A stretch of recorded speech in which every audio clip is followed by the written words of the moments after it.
Assalamualaikum warahmatullahi wabarakatuh. Di sini akan mempresentasikan tugas 1 pengantar rekayasa perangkat lunak dari Prodi Software Engineering di kampus ITB Telkom Surabaya. Presentasi ini disusun oleh Ahmad Didan Zindani. Saya Fajar Indrawan. Saya Syafrin Zamudin. Presentasi ini membahas tentang rekayasa perangkat lunak yang ada di Telkom Surabaya. Nah, teman-teman di sini pasti banyak yang bertanya, sebenarnya software itu apa sih? Walaupun kita sebenarnya sering memakainya. Menurut KBBI memiliki 3 pengertian, yakni perangkat, program, prosedur, dan dokumen yang berkaitan dengan suatu sistem. 2, bagian dari alat, komputer, dan sebagainya yang berfungsi sebagai penunjang alat utama. 3, program atau aplikasi yang diisikan ke dalam memori internal komputer. Selain menurut KBBI, juga ada menurut Roger S. Pressman, perangkat lunak atau software adalah sebuah perintah program dalam sebuah komputer yang apabila dieksekusi oleh usernya akan memberikan fungsi dan unjuk kerja seperti yang diharapkan oleh usernya.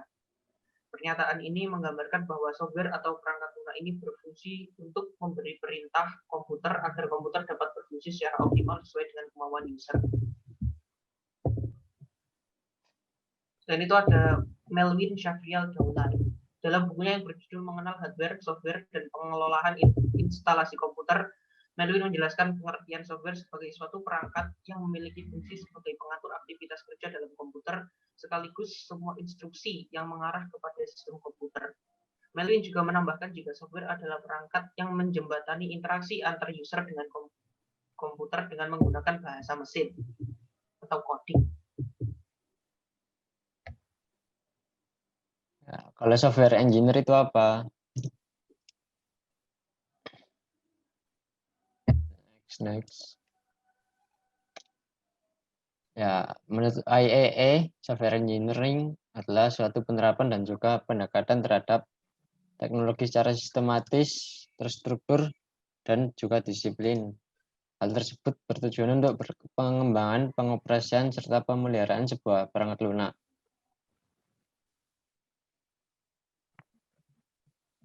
Menurut Bioner, rekayasa perangkat lunak lebih bertujuan ke arah sebuah efisiensi pengerjaan perangkat lunak dan mampu memuaskan pengguna dengan asumsi telah mampu memecahkan masalah yang dihadapi oleh pengguna atau user.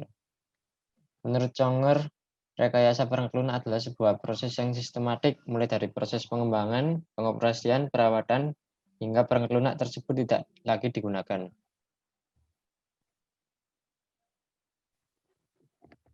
Definisi utamanya software engineering termasuk bagian dari ilmu komputer, lebih tepatnya yaitu pengembangan dan pembangunan software sistem komputer dan software aplikasi.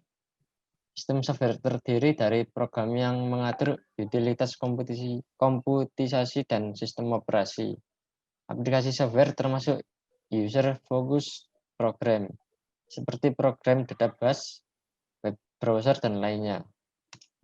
Nah, apa saja sih yang ada di Prodi LPL di Telkom Surabaya?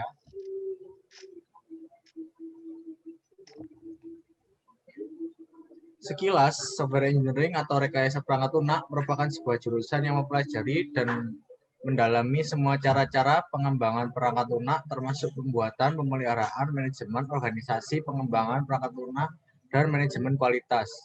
Program studi S1 Rekayasa Perangkat Lunak merupakan program studi sarjana di bawah Fakultas Teknologi Informasi dan Industri di Institut Teknologi Telkom Surabaya.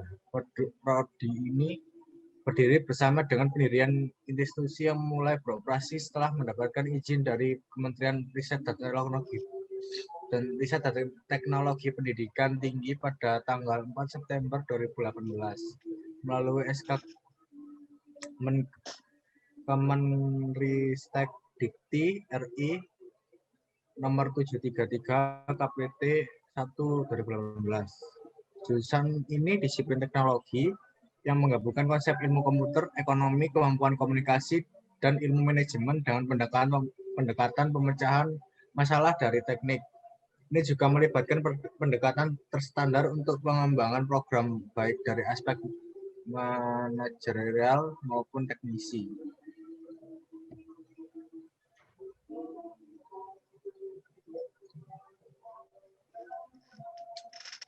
Tujuan dari Podri ini adalah sebagai berikut. Bisa dibaca seperti memperkenalkan kepada mahasiswa tentang konsep perangkat lunak dan rekayasa perangkat lunak, memperkenalkan dan mengembangkan konsep perancangan perangkat lunak, arsitektural, antarmuka, level komponen, desain pattern, dan aplikasi web, dan sebagainya, memperkenalkan dan mengembangkan manajemen kualitas dan pengujian perangkat lunak, serta mengembangkan manajemen proyek perangkat lunak. Visi dari Prodi RPL IT Telkom Surabaya adalah mengembangkan program studi rekayasa perangkat lunak pada sistem cerdas di bidang kementerian, transportasi, dan logistik yang berbasis teknologi informasi dan komunikasi berstandar internasional untuk mendukung peningkatan daya saing bangsa Indonesia.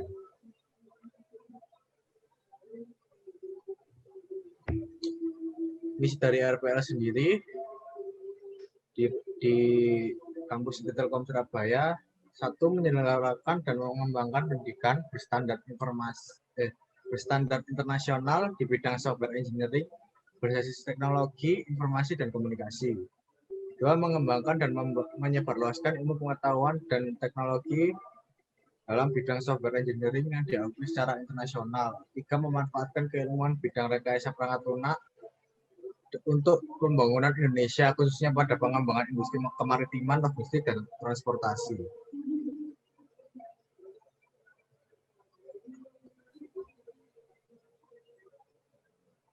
Profil lulusan RPL sendiri bisa dilihat seperti profesional yang mampu bekerja secara individu maupun sebagian dari tim untuk mengembangkan dan menghasilkan artefak perangkat lunak yang berkualitas.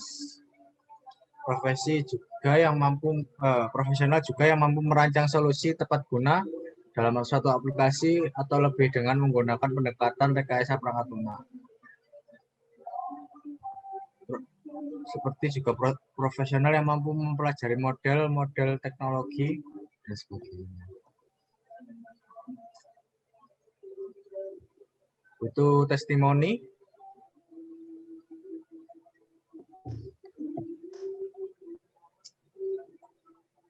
Kebetulan testimoninya juga ada di sini.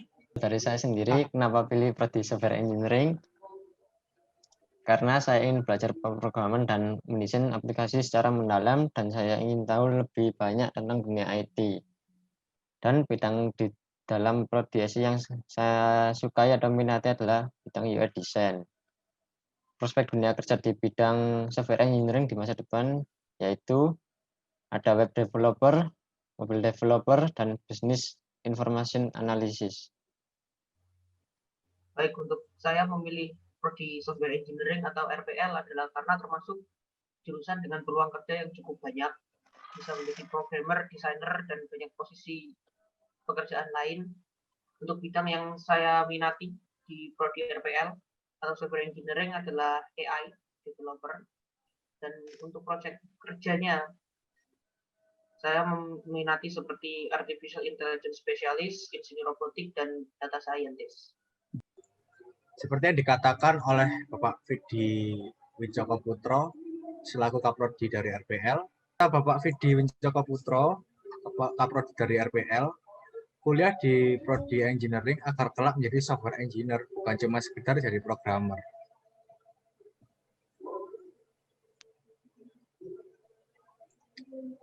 Sekian dari presentasi kami.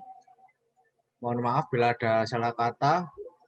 Wassalamualaikum warahmatullahi wabarakatuh.